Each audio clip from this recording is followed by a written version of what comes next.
está en la Cámara de Diputados la discusión en torno a la ley de amparo. Esta ley de amparo que, bueno, fue controvertida o muy discutida por un artículo transitorio que introdujeron de último minuto los senadores.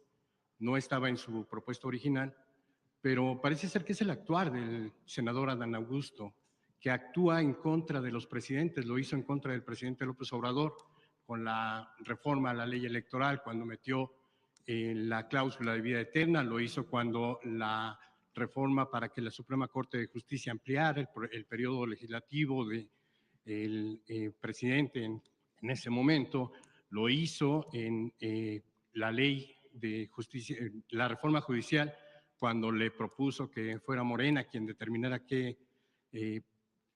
quiénes podían o no participar, y que usted se opuso porque no era pues esa la intención o el espíritu de la ley. Parece ser que el senador Adán Augusto está actuando de manera independiente, pero pues a veces en contra de la cuarta transformación, el presidente López Obrador y usted. ¿Qué opinión le merece esto? Fíjate qué curioso. Yo soy muy respetuosa del Congreso. Hay la idea de que la presidenta decide todo, que soy autoritaria y que lo que pienso yo, lo que decido yo es lo que ocurre en todos lados. Y en este caso es una muestra, no de que el senador Adán Augusto esté en contra de la presidenta, ni mucho menos, sino de una decisión que toman en el Senado que desde su perspectiva fortalecía la ley. Cuando se publica decimos, bueno, no quedó muy bien la redacción, hay que fortalecer o quitarlo o una nueva redacción que garantice pues que no hay retroactividad ahí donde no puede haber retroactividad y que la ley no pueda tener problemas a la hora de aplicarse y que sea sujeta a subjetividades de los jueces. Tiene que quedar muy claro en la ley. Entonces así fue. El Senado en las comisiones toma una decisión de que se incluya un transitorio. A la hora de que se aprueba, cuando yo veo el transitorio digo, no está claro. ¿Qué demuestra eso? ¿Que están en contra de la presidenta? No, que tienen autonomía. Ahora, yo públicamente lo digo, porque no es que les hable, ay, ¿por qué hicieron esto? Públicamente digo, oigan, se me hace que ese transitorio no es claro. Les hacemos una propuesta desde aquí, públicamente, para que quede más claro, para que lo retome la Cámara de Diputados, si así lo considera. Y vamos a ver, pues, cómo lo considera la Cámara de Diputados. Pero son decisiones que se toman en el Senado. Están en comunicación, sí, con el gobierno de México, pero tienen autonomía los senadores para proponer, pues, fortalecer o no una ley, y a veces están totalmente de acuerdo. Y ellos consideraron que ese transitorio era muy relevante. Y de acuerdo con lo que me han comentado los abogados, es relevante en el sentido de que, de acuerdo con decisiones que ha tomado la Corte, hay partes de la ley que siguen los nuevos procedimientos o hay partes de los juicios que van a seguir los nuevos procedimientos y otros que tienen que quedarse con los procedimientos anteriores. Y eso debe quedar claro en la ley. La pregunta, Presidenta, no es si usted los gobierna o los manda. Entiendo la división de poderes en el Estado mexicano, pero entiendo también que la Presidencia de la República, al menos en esta última fase de la historia moderna, es la conducción del país, la conducción hacia un proyecto que ustedes impulsan. Ese proyecto ha sido criticado severamente por medidas que se consideran autoritarias. Esas medidas autoritarias ni siquiera vienen dictadas en esta iniciativa. A ver, ¿cuáles medidas autoritarias? Por ejemplo, esta medida de hacer retroactiva la ley para tratar de sancionar a ciertos empresarios. Esto no es el espíritu de lo que ustedes dicen Sí, pero representar. si tú hablas con los senadores y la propuesta que hizo aquí el ministro Saldívar, el sentido que tenía este transitorio, dicho por los propios senadores, es que hay una parte de acuerdo con jurisprudencias de la propia Corte y la Corte, digamos, los ministros de la Corte de antes, que establecen que en ciertos procedimientos ya se siguen las nuevas leyes, la nueva ley, y en otros deben seguir las anteriores. Entonces era el objetivo del transitorio, no castigar a un empresario o ser autoritario. Lo que pasa es que la redacción, desde nuestro punto de vista, no es clara y debe quedar completamente claro para que no haya subjetividades. Pero no tiene que ver con el autoritarismo de un senador u otro, sino con una consideración jurídica que debía quedar en la ley. Al no quedar claro, pues es mejor que se redacte nuevamente. Ajá.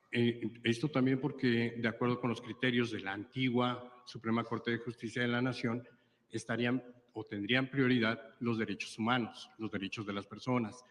Eso es un criterio que se adoptó desde 2011 hasta ahora, pero con esta medida pues, se estaba violentando. Usted ha hecho correctamente la definición, no corresponde a lo que tiene que ser. Pero bueno, quiero avanzar en el tema y quiero preguntarle, esta decisión pues de someterlo a un parlamento abierto, ¿no es muy apresurado 2 días el fin de semana? ¿No se va a escuchar a la gente si hacen parlamentos abiertos y no lo escuchan? En 2 días y en fin de semana, ¿no recomendaría usted que tomaran un poco más de tiempo o por qué la prisa?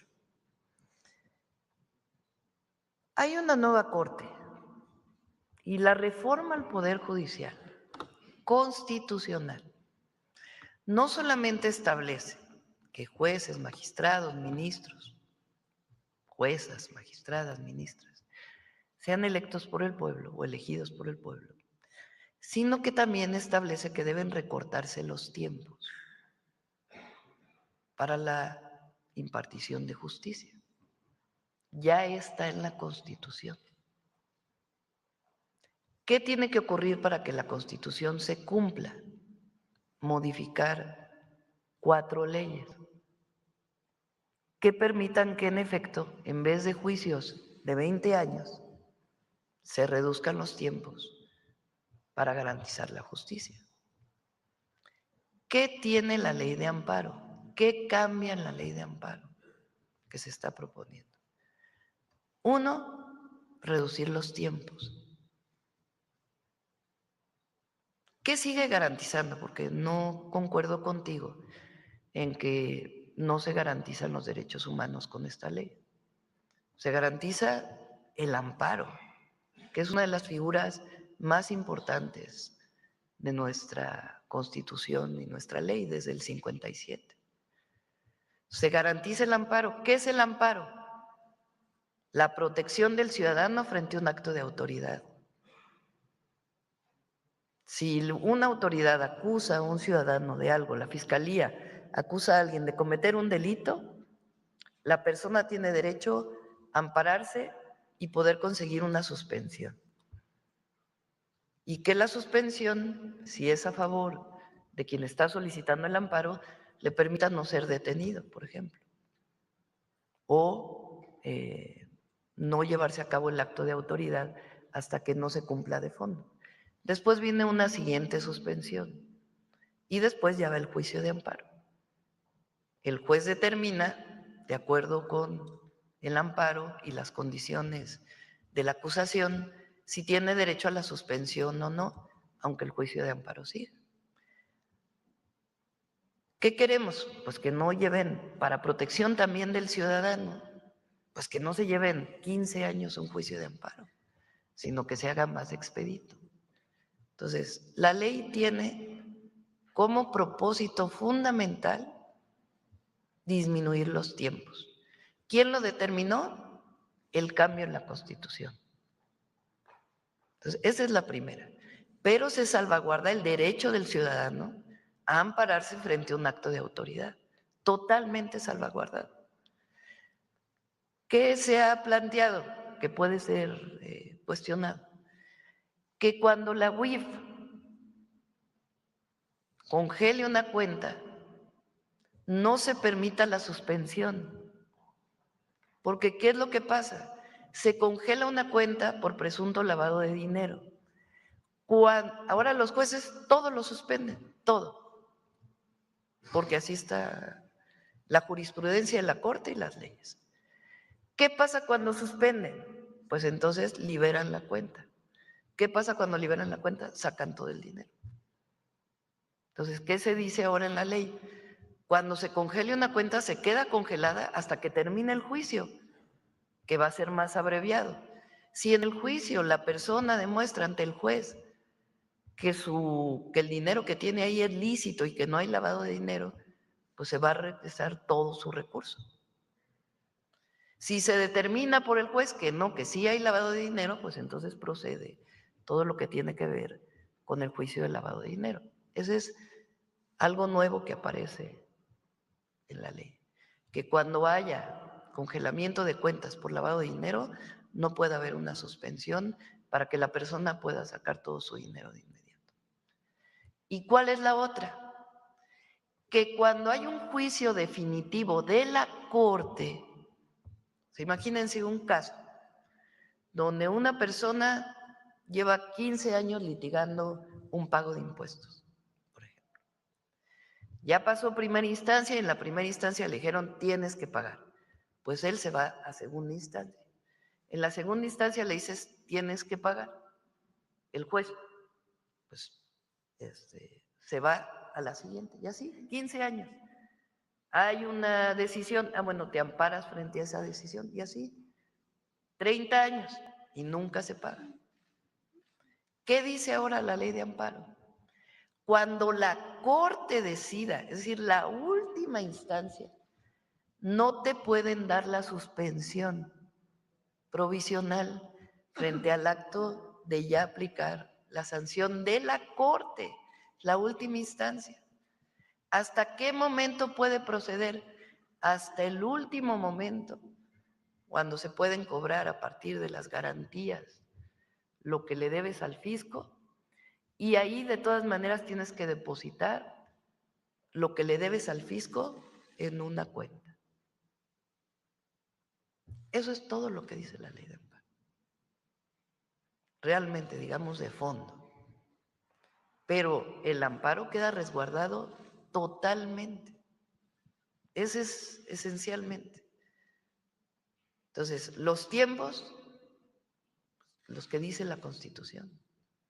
Y eso pues hizo cambiar muchísimas leyes para que sea más rápida la impartición de justicia. Entonces, quien diga que el gobierno le está quitando el derecho al ciudadano de ampararse es falso. Quien diga que le está quitando el derecho de la suspensión provisional es falso, absolutamente falso. Son esas tres medidas principales que están en la ley de amparo. Presidenta, finalmente,